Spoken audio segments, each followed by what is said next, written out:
इस वक्त हम मौजूद हैं 18 जनपद पर। हमारे साथ मौजूद है इनेलो के युवा नेता दिग्विजय चौटाला जी। दिग्विजय चौटाला जी, आपका स्वागत है। बहुत बहुत धन्यवाद। दिग्विजय चौटाला जी, इनसो का आगामी 5 अगस्त को अधिवेशन होने जा रहा है, उसके बारे में हम जानना चाहेंगे कि उसकी स्थापना कब हुई, उसके बारे में। वर्ष 2003 की बात है, जब डॉक्टर अजय सिंह चौटाला जी ने जो सपना जननायक स्वर्गीय चौधरी देवीलाल जी दिखा करके गए थे युवाओं के लिए, उसको एक तरह से उस पर एक माइलस्टोन जो था वो रखने का काम 2003 में डॉक्टर अजय सिंह चौटाला जी ने किया। और खुशी की बात ये रही कि वो स्टूडेंट्स के लिए कोई एक प्रोग्राम नहीं था, बल्कि एक ऑर्गेनाइजेशन का गठन हुआ जिसका नाम कि इंडियन नेशनल लोकदल 2003 को 5 अगस्त को रखा गया। इंडियन नेशनल स्टूडेंट ऑर्गेनाइजेशन जो थी उस समय एक नई युवाओं के लिए सोच बन करके उभरी, और उस दिन से लेकर के आज तक हरियाणा में, चंडीगढ़ में, दिल्ली में, हम राजस्थान तक भी गए, यूपी तक भी गए, सेवरल लाख मेंबर्स, मतलब कई लाख लोग इस मुहिम से जुड़े। और आज के दिन ये देश की if not the first then top 5 unions में से एक है, और हमें गर्व है। और ऐसा लगता है कि अगर हम मेहनत करेंगे और चौधरी देवीलाल जी ने जो रास्ता दिखाया है, जो पथ उन्होंने दिखाया है, अगर उस पर सही चलते रहेंगे तो इसको देश की एकमात्र सबसे बड़ी ऑर्गेनाइजेशन बनाने का काम हम लोकदल के छोटे छोटे कार्यकर्ता मिलकर के करेंगे। तो दिग्विजय चौटाला जी, माना जाए इनसो जो है वो युवाओं को जोड़ने का एक बेहतर तरीका है। बिल्कुल है। युवाओं की सोच को, जो उनके मन की बात है, चाहे वो कॉलेजेस से लेकर के हो, चाहे वो यूनिवर्सिटी से लेकर के हो, चाहे स्पोर्ट्स की फील्ड से लेकर के हो, चाहे रोजगार को लेकर के हो, या डिफरेंट जगह पर जाकर के जो भी उनकी एक सोच है, उनकी एक आर्ट है, उसको बाहर निकालने का, उनकी मन की बात को बाहर निकालने का और पूरी देश के सामने रखने का एक बहुत बड़ा प्लेटफॉर्म है।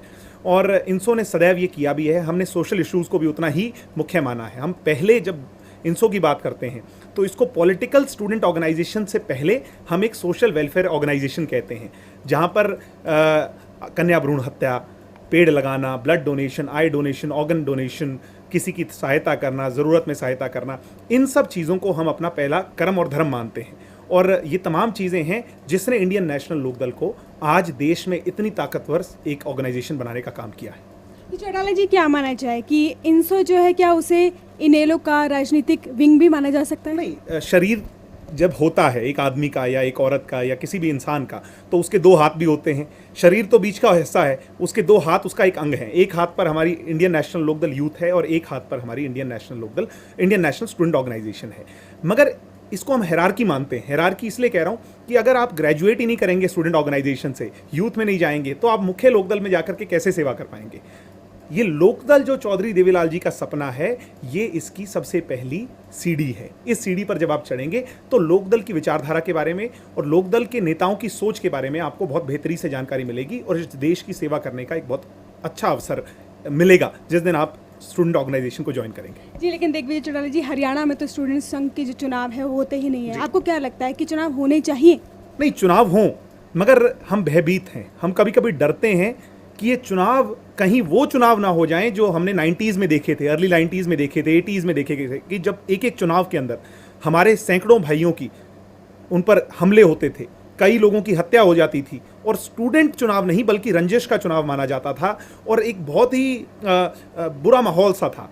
तो इसलिए आज हम इन सब चीज़ों को मद्देनज़र रखते हैं कि जब चुनाव बंद हुए तो क्यों हुए, तो उनको शुरू कैसे किया जाए। इसीलिए हम ये मानते हैं कि आज चुनाव, किसी भी चीज़ में डेमोक्रेसी तो ज़रूरी है, वो आप भी मानते होंगे, मैं भी मानता हूँ, मगर वो डेमोक्रेसी असली मायने में डेमोक्रेटिक हो, उसमें कोई दमदार या कोई बाहुबली उस पर कब्जा ना करे, बल्कि एक डेमोक्रेटिक वे में जाए, तो इसके लिए सरकार को बड़े कड़े कदम उठाने की ज़रूरत है। हाँ, अगर किसी सरकार में हिम्मत है तो वो उठा सकती है, और हमने ये विश्वास जनता को दिलाया है कि लोकदल की सरकार जब बनेगी, हरियाणा प्रदेश में बनेगी, और जहाँ जहाँ लोकदल के लोग ताकत में आएंगे, हम स्टूडेंट ऑर्गेनाइजेशन के चुनाव को दोबारा चालू कराएंगे। मगर लोगों को उस भयभीत माहौल से नहीं गुजरना होगा, बल्कि लोकदल का जो स्टूडेंट ऑर्गेनाइजेशन का जो चुनाव होगा वो बिल्कुल पीसफुल होगा। उसके अंदर इंश्योर किया जाएगा कि सेफ्टी एंड सिक्योरिटी वो पर्याप्त इंतजाम हो, एक अच्छे माहौल में वो चुनाव हो। लेकिन दिग्विजय चौटाला जी, जब आपके दादाजी ओम प्रकाश चौटाला प्रदेश के मुख्यमंत्री थे, उस टाइम पर भी नहीं होते थे। हमने इनिशिएटिव लिए थे, मगर मैं कहता हूं कि मैं आज भी आपको गारंटी नहीं कर सकता कि कब शुरू हो जाएंगे, कोई एक डेट होगी। जब सरकार कड़े कदम लेगी, वो इनिशिएटिव लेगी और वो माहौल बनाने में कामयाब होगी तो ज़रूर चुनाव करवाए जाएंगे, क्योंकि कॉलेजेस में सब जोश में होते हैं, युवा जो हैं वो जोश में होते हैं, और जोश में कई बार हम होश खो बैठते हैं, और उसी के कारण इन चुनावों के अंदर मैं किसी एक पॉलिटिकल उसको ब्लेम नहीं कर रहा, इसके लिए पॉलिटिकल क्लास को ब्लेम नहीं कर रहा, मैं कह रहा हूँ कि ये युवाओं की टेंडेंसी है। तो इसीलिए चुनाव हों, मगर चुनाव पीसफुल एनवायरनमेंट में हो, इतनी बड़ी स्टेट हरियाणा है, ये इंश्योर किया जाना जरूरी है। और चौटाला साहब की जब अगली सरकार बनेगी तो मेरे जैसे और जो करोड़ों लाखों युवा जो लोकदल स्टूडेंट ऑर्गेनाइजेशन से जुड़े हैं, वो प्रयास करेंगे कि हरियाणा के अंदर ये चुनाव दोबारा से करवाए जाएं, क्योंकि एक और डेमोक्रेटिक पॉलिटिक्स जो है वो स्टूडेंट ऑर्गेनाइजेशंस की निकल करके हरियाणा में आए, जिससे कि जो राजनीति का स्तर गिरता जा रहा है, जो आज देश में नेताओं को भ्रष्ट और ये कलंक जो लगता जा रहा है, क्रिमिनल्स का कलंक और ये तमाम चीज़ों का जो कलंक है, ये सब मिटा पाएं, अच्छे लोग, अच्छे युवा इस देश की राजनीति में आए और इस देश के भविष्य को सुधारने का काम करें। दिग्विजय चौटाला जी, सितंबर में दिल्ली यूनिवर्सिटी में चुनाव होने जा रहे हैं, तो क्या माना जाए INSO इसमें पार्टिसिपेट होगा? INSO हर स्टूडेंट ऑर्गेनाइजेशन के नॉर्थ इंडिया के चुनावों में पार्टिसिपेट करती है। INSO अकेली एकमात्र ऐसी संस्था है जिसने दिल्ली के अंदर पहला चुनाव लड़ा 2003 में, और 2003 से लेकर 2005 तक इंडियन नेशनल स्टूडेंट ऑर्गेनाइजेशन जो थी वो सेकंड नंबर पर रही। एक बार तो हम बिल्कुल कुछ चंद वोटों से हारे, मगर कमाल की बात यह है, अगर दिल्ली को छोड़ दें, अगर चंडीगढ़ के चुनाव देखें, तो हम जब से ऑर्गेनाइजेशन की इस फॉर्म में आए हैं, आज तक हम कोई भी चुनाव हारे नहीं हैं। हम अलायंस में चुनाव लड़े या नहीं लड़े, मगर इंडियन नेशनल स्टूडेंट ऑर्गेनाइजेशन हर चुनाव चंडीगढ़ में जीती। ये हमारा संकल्प है कि दिल्ली के अंदर भी हम उतने ताकतवर हों, और दिल्ली के स्टूडेंट्स को, ये जो NSUI हैं, ABVP जैसी पार्टियां हैं, ये जो हर वक्त एक दिखावा करती हैं कि हम स्टूडेंट्स के लिए बस के पास देंगे, हम स्टूडेंट्स के लिए ये करेंगे वो करेंगे, जो कि at the end of the day eventually पूरा नहीं हो पाता। अगर लोकदल को दिल्ली यूनिवर्सिटी स्टूडेंट यूनियन का जो पद है उस पर सेवा करने का मौका मिला, तो हम इन तमाम चीज़ों को ग्राउंड रियलिटी बना करके दिखाएंगे। INSO की आगामी रणनीति के बारे में आपसे जानना चाहूँगा। INSO की आगामी रणनीति ये बैंड है। इस बैंड को अगर आप देखेंगे तो ये कोई डिज़ाइनर या फैशन बैंड नहीं है। ये बैंड हम अगले 1 महीने के अंदर 2 लाख से ज़्यादा युवा साथियों को इस बैंड से जोड़ेंगे। हर एक युवा साथी के हाथ में इस बैंड को पहनाएंगे। इस बैंड का मतलब बहुत बड़ा है, इसकी एक लंबी लिस्ट है जो इसको डिफाइन करती है। उसका तमाम उसके अंदर मतलब है, वो आपको आगे 5 तारीख को हम बताएंगे। मगर जैसे आई डोनेशन है, ब्लड डोनेशन है, ये बैंड अगर आप पहनेंगे तो आपको 1 साल के अंदर आपको इतने ट्रीज़ लगाने पड़ेंगे, इतनी बार ब्लड डोनेट करना पड़ेगा। मतलब हम जनता को ये विश्वास दिलाना चाहते हैं कि ये हरे बैंड पहनने वाला जो व्यक्ति है, अगर ये आपको सड़क पर दिख जाए और आपको सहायता, if you are in need, तो आप उसका हाथ पकड़ सकते हैं और वो सहायता का हाथ आगे बढ़ाएगा ही बढ़ाएगा। तो हम ज़्यादा से ज़्यादा लोगों को, हम ये मान के चलते हैं कि अगले 1 साल के अंदर हम 10 लाख से ज़्यादा नौजवानों को, हरियाणा की इस नौजवान ताकत को, दिल्ली की नौजवान ताकत को, चंडीगढ़ की नौजवान ताकत को इस बैंड के तहत हमारे दिलों से, हमारे इस ऑर्गेनाइजेशन से जोड़ना चाहते हैं। दिग्विजय चौटाला जी, आप बता रहे हैं इस ग्रीन बैंड से आप यूथ को जोड़ना चाहते हैं। ऐसे में मेन पॉइंट्स जानना चाहूँगी कि जो यूथ को सबसे ज़्यादा अट्रैक्ट करते हैं। यूथ के लिए आज के दिन इस देश के अंदर बातें करने वाले बहुत सारे लोग हैं, चाहे कांग्रेस पार्टी के लोग हों या फिर बीजेपी के लोग हों या जो भी XYZ बड़ी बड़ी बातें करते हैं कि हमने यूथ रेवोल्यूशन ले आए, हमने यूथ के MPs बना दिए, MLAs बना दिए, अब युवाओं की बात को आगे रखा जाएगा। मगर इस देश के अंदर, हमारे प्रदेश के अंदर, इस इलाके के अंदर आज युवाओं के लिए बहुत ही भयानक माहौल पनप चुका है। उसकी सबसे बड़ी रिस्पॉन्सिबिलिटी अगर किसी की है, लाइबिलिटी किसी की है, तो वो सरकार की है। हमारे देश के अंदर एजुकेशन देख लीजिए आप। एजुकेशन में आज सरकार कहती है कि नया एजुकेशन सिस्टम ला दिया, कोई भी फेल नहीं होगा। आप 10वीं में एडमिशन लेना चाहें तो आपको दे देंगे, 11वीं में लेना चाहे आपको दे देंगे। जो बच्चा फर्स्ट क्लास से पढ़ करके 10वीं में जाता है और एक बच्चा कोई अप्रोच वाला या कुछ भी, वो आके सीधा एडमिशन ले लेता है 10वीं में, उसको भी उतना ही वो दिया जाता है, वेटेज दी जाती है, और अब कोई एग्जामिनेशन नहीं है। कितना भयंकर माहौल है। उसके बाद आप कॉलेजेस में चले जाइए, आप ये देखिए कि हमारे कॉलेजेस के स्टैंडर्ड्स क्या हैं, क्या एजुकेशन वहाँ पे प्रोवाइड की जा रही है, किस तरह का माहौल है, मतलब आप देख नहीं सकते। तो ये तमाम चीज़ें हैं। सबसे पहली एजुकेशन है। एजुकेशन के इस स्तर को नहीं सुधारेंगे, आज हरियाणा में केवल मात्र 50% बच्चे ही पास हो पा रहे हैं। ये इससे ज़्यादा शर्म की बात क्या होगी कि 100 बच्चे अगर एग्ज़ाम दे रहे हैं तो सिर्फ 50 ही पास हो पा रहे हैं। तो और सरकार कहती है कि 50 पढ़ने लिखने वाले थे और 50 नहीं थे, वो दोबारा करेंगे। तो ये खतरनाक है कि नहीं, ये हमें समझने की ज़रूरत है। इसके बाद आप ये देख लीजिए, अगर नेक्स्ट हम मूव करें तो हमारी रोज़गार पे, क्योंकि जब आपने एजुकेशन कर ली तो आप सड़कों पे घूमेंगे और आपको जो रोज़गार नहीं मिलेगा तो आपके दिमाग में और गलत ख्याल आने लगेंगे, उसके अंदर आपकी नशे भी हैं, उसके अंदर आप गलत डायरेक्शंस में, क्रिमिनलिटी में चले जाएंगे और ये तमाम चीज़ें हैं। इसीलिए सरकार को रोजगार गारंटी पॉलिसी लाने की ज़रूरत है कि रोजगार पर्याप्त हमारे देश के लोगों को मिले। इसलिए सरकार इस चीज़ की रिस्पॉन्सिबिलिटी लेने से बचती रही। हमने विश्वास दिलाया कि जिस दिन हम सत्ता में आएंगे तो लोकदल रोजगार गारंटी पॉलिसी लेकर के आएगी, जिससे हर युवा को मुख्य धारा से जोड़ करके उसको एक रोजगार दिलाया जाए और हमारे इलाके में भी उसका एक फिक्स कोटा सिस्टम रखा जाए। हम देखते हैं कि गुड़गांव के अंदर हरियाणा के तो सिर्फ 8 ही बच्चे काम कर रहे हैं, 8% ही बच्चे, मतलब 100 गुड़गांव में के अंदर नौकरियां हैं तो सिर्फ 8 ही % हरियाणा के हैं। तो इससे ज़्यादा शर्म की बात क्या होगी।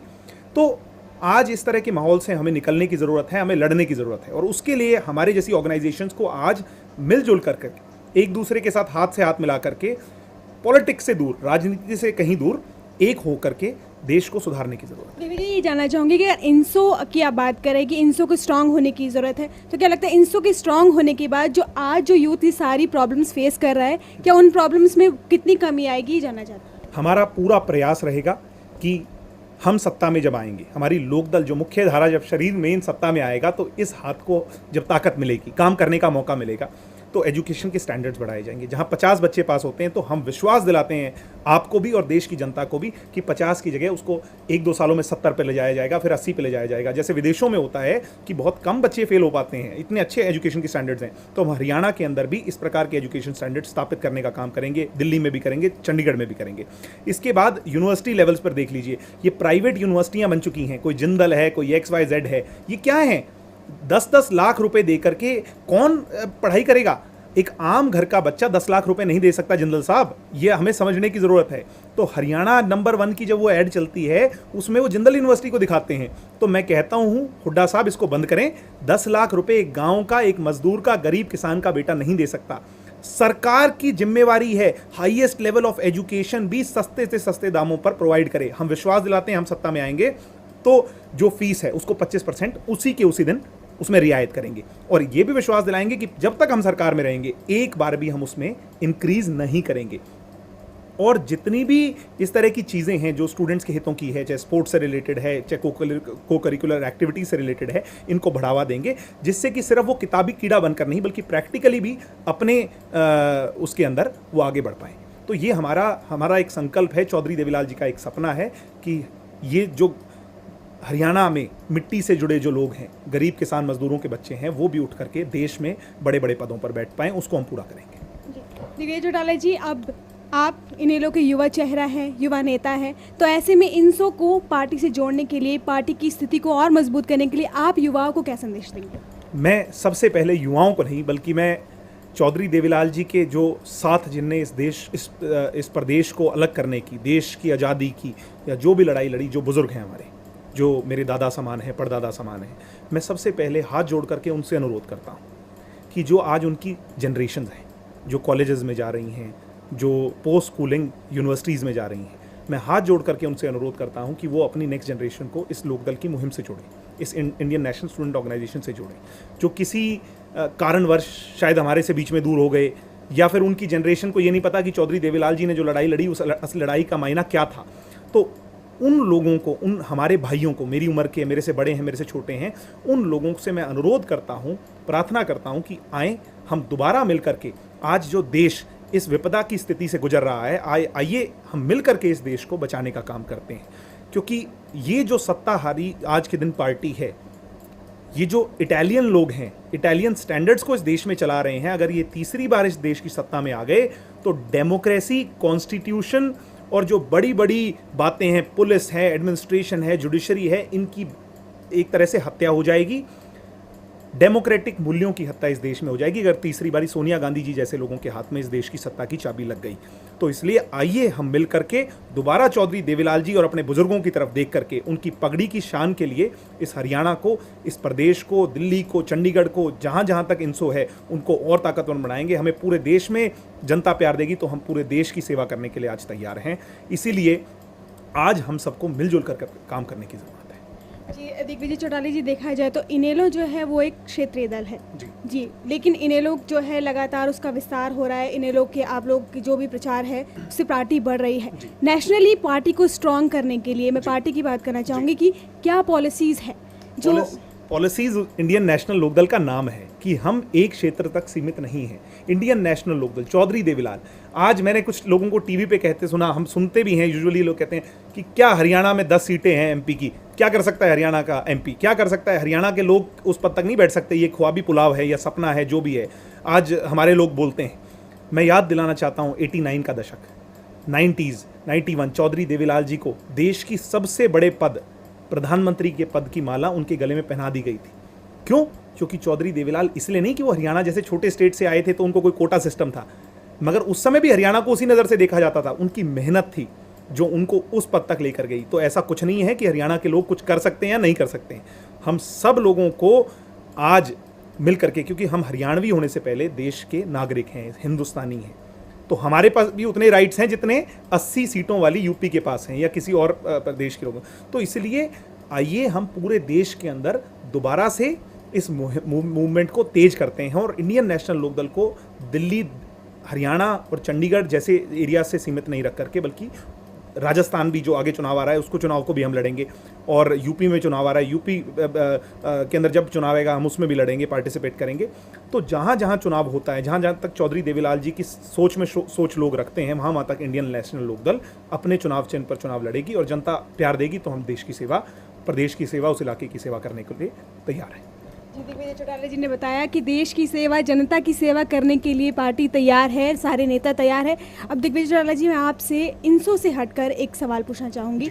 जी, मैं जानना चाहूँगी, जो राज्यसभा सांसद बीरेंद्र सिंह ने जो 100 करोड़ की जो सीट का जो स्टेटमेंट दिया है, मैं उस पर आपका रिएक्शन जानना चाहूँगी। नहीं, मैं, वो तो मेरे से बहुत बड़े हैं, मेरे दादा समान हैं, और उनने जो बोला है वो तो खैर it has become a statement और हम टीवी पर रोज़ देखते हैं, तो मैं ऐसा सच तो कोई कमेंट नहीं करना चाहूँगा। बट मैं ये ही पूछना चाहता हूँ कि चौटाला साहब को आज जेल में डाल रखा है, डॉक्टर अजय सिंह जी आज जेल में है। एक ऐसा केस है जिसके अंदर पैसे का 1 रुपये का लेन देन नहीं है, मगर फिर भी करप्शन चार्जेस लगा करके उनको आज CBI का दुरुपयोग कर करके जेल में डाल रखा है। तो मैं कहता हूँ कि अगर बीरेंद्र सिंह जी इतने कॉन्फिडेंट हैं तो कांग्रेस पार्टी ऐसी पार्टी है कि उनको भी किसी दिन वही तिहाड़ जेल की सलाखें जो हैं वो दिखा सकती हैं। कांग्रेस पार्टी में कोई अपना पराया नहीं है। इनको जो, जब तक वो पेड़ जब तक फ्रूट देता है, फल देता है, तब तक तो ये उसको पालते हैं, पोसते हैं, मगर जब वो फल देना छोड़ देता है और वो किसी काम का नहीं, तो ये उसको जड़ों से भी उखाड़ देते हैं। ये हमने हिस्ट्री में देखा है। भजन लाल जी एक बहुत बड़ा उसके एग्जाम्पल है। तो बीरेंद्र सिंह जी जो भी स्टेटमेंट दें थोड़ा सोच समझ करके दें, मगर बीरेंद्र सिंह जी ने ये स्टेटमेंट देते देते कांग्रेस के अंदर के कल्चर को एक्सपोज कर दिया है। कांग्रेस के अंदर हुड्डा साहब कैसे CM बने, शैलजा जी कैसे मंत्री बनी, या तमाम और लोग कैसे दिल्ली के 10 जनपद से ताकत लेकर के बाहर निकले, उसके पीछे गांधी जी के उन नोट का कुछ हेरफेर तो है। ये बात हमें स्पष्ट हो गई है। मगर आज इन लोगों के खिलाफ कौन इस देश के अंदर ऐसा विकल्प है जो कांग्रेस पार्टी के लोगों के खिलाफ भी कार्रवाई कर सकता है? आज देश उसको ढूंढ रहा है। तो इसलिए जब देश में अच्छे लोग आएंगे, देश की सत्ता में अच्छे लोग आएंगे, तो ये जो गांधी जी के नोट हैं, गांधी जी एक तो गांधी जी हुआ करते थे, उन गांधी जी से कांग्रेस के लोगों को प्यार नहीं है। कांग्रेस के लोगों को प्यार तो जो नोट पे गांधी जी हैं, सिर्फ उनके स्केच वाले नोट से प्यार है। तो इसीलिए जब देश में अच्छे लोग आएंगे तो इन लोगों की सच्चाई निकल करके सामने। जी, मैं अच्छे लोगों के बारे में जानना चाहूँ। अच्छे लोग जो हैं वो क्या है? इनेलो की ओर इशारा कर रहे हैं आप सारे। मैं अपनी बड़ाई मुंह से कैसे कर सकता हूँ? फिर तो आप कहेंगे कि मैं अपनी बड़ाई मुंह से कर रहा हूँ। मैं ये नहीं कहता कि अच्छा, ये लेट पीपल डिसाइड। आजकल कुछ लोग हम देखते हैं ऑटो पे, 3 व्हीलर पे, वो किसी को तो बेईमान बताते हैं और किसी को ईमानदार बताते हैं। हम वैसे नहीं है, हम अपने आप को ईमानदार नहीं बता रहे या फिर बेईमान नहीं बता रहे। लेट पीपल डिसाइड, ये जनता का हक है। और जनता 2014 में ऐसा फैसला देगी कि इटली के लोग 100 का आंकड़ा भी पार नहीं कर पाएंगे। अगर पार कर गए तो मैं अगली बार आपके इस पर, मुझे आप इनवाइट ना कीजिए। मैं तो इतना कह सकता हूँ, क्योंकि आज देश के लोगों में अंडर करंट है, गुस्सा है। इस देश को गुलाम होने से बचाने का एक संकल्प, एक प्रण देश की जनता ने ले रखा है। मेरे और मेरे जैसे जो नौजवान हैं वो आज आग बबूला हैं, अंदर से हैं। हम बाहर से दिखा नहीं रहे हैं, गुस्सा हमारे में है, मगर हम सोच समझकर जब वो बटन दबाने का समय आएगा तो इटालियन लोगों को इटली और हिंदुस्तान के लोगों को देश की पार्लियामेंट तक पहुंचाने का काम करेंगे। ये मेरा आपको विश्वास है। और मैं आज भी ये मानता हूं कि इस देश के अंदर अच्छी लीडरशिप की कमी नहीं है। हमें सबको, पूरी दीवार को हमें एक ब्रश से अगर पेंट कर देंगे तो ऐसा करना गलत है। इस देश में अच्छे लोग भी हैं और लुटेरे भी हैं, मगर वो जनता को डिसाइड करने दो। हम चुनाव में जाएंगे, चुनाव लड़ेंगे, जनता डिसाइड करेगी कि कौन लुटेरा है कौन अच्छा है। मैं तो इतना ही कहना चाहता हूँ। जी दिग्विजय जी, एक चीज़ और, पानीपत को रैपिड मेट्रो का जो मिला है ये तोहफा, उसके बारे में जानना चाहूँगी। कभी तो फरीदाबाद को मिल गया, कभी पानीपत को मिल गया, कभी बहादुरगढ़ को मिल गया, कभी एनसीआर बन गया। आजकल एक खास बात मैं आपको बताना चाहता हूँ, शायद आप उससे वाकिफ़ नहीं होंगे, कि एनसीआर का ढोंग पीट रहे हैं कुछ लोग। मैं ये पूछना चाहता हूँ कि एनसीआर क्या है? एनसीआर रीजन से हमें फ़ायदा क्या होगा? कम से कम हमें ये तो बताइए। एक जगह पर पूरे हरियाणा को आप एनसीआर में ले लीजिए, उससे हरियाणा में क्या विकास हो रहा है? पिछले 9 सालों में हमने देखा, 8 सालों में हमने देखा कि हरियाणा तो नीचे की तरफ जा रहा है, ऊपर की तरफ नहीं बल्कि नीचे की तरफ। हमारी आप इकोनॉमी देख लीजिए, चौधरी ओम प्रकाश चौटाला 32,000 करोड़ से भी ज़्यादा रुपए हरियाणा के अकाउंट्स में छोड़ करके गए थे। आज हम देखेंगे तो वर्ल्ड बैंकों का लाखों करोड़ों रुपया हमने ले रखा है उधार, हम उसको नहीं उतार सकते। आज ये हालात इस देश में है। हमारी ट्रांसपोर्ट डिपार्टमेंट को ट्रांसपोर्ट नहीं चलाने का, मतलब ट्रांसपोर्ट चला नहीं सकते, इतने बुरे हालात आ गए हैं। इस प्रकार हरियाणा के अंदर, देश के अंदर, पूरे देश में ऐसे हालात हैं क्योंकि कांग्रेस के इन लोगों ने देश को खंगोल दिया है। CWG घोटाला, कॉमनवेल्थ घोटाला, ये घोटाला, वो घोटाला, इन दीवारों पर हम इन घोटालों के आंकड़े लिख दें तो हमारे देश की दीवारें छोटी पड़ सकती हैं, मगर कांग्रेस के घोटाले छोटे नहीं पड़ सकते। इसलिए अब हमें ज़्यादा इंतज़ार करने की, सोने की और इन लोगों से डरे रहने की, सहमे रहने की ज़रूरत नहीं है। साथियों, मैं सबसे प्रार्थना करता हूं कि हम संकल्प लें, इस देश को बचाएं। हमारे पास ज़्यादा मौके, भगवान भी हमें ज़्यादा मौके देने वाला नहीं। हमसे बातचीत करने के लिए आपका बहुत बहुत शुक्रिया।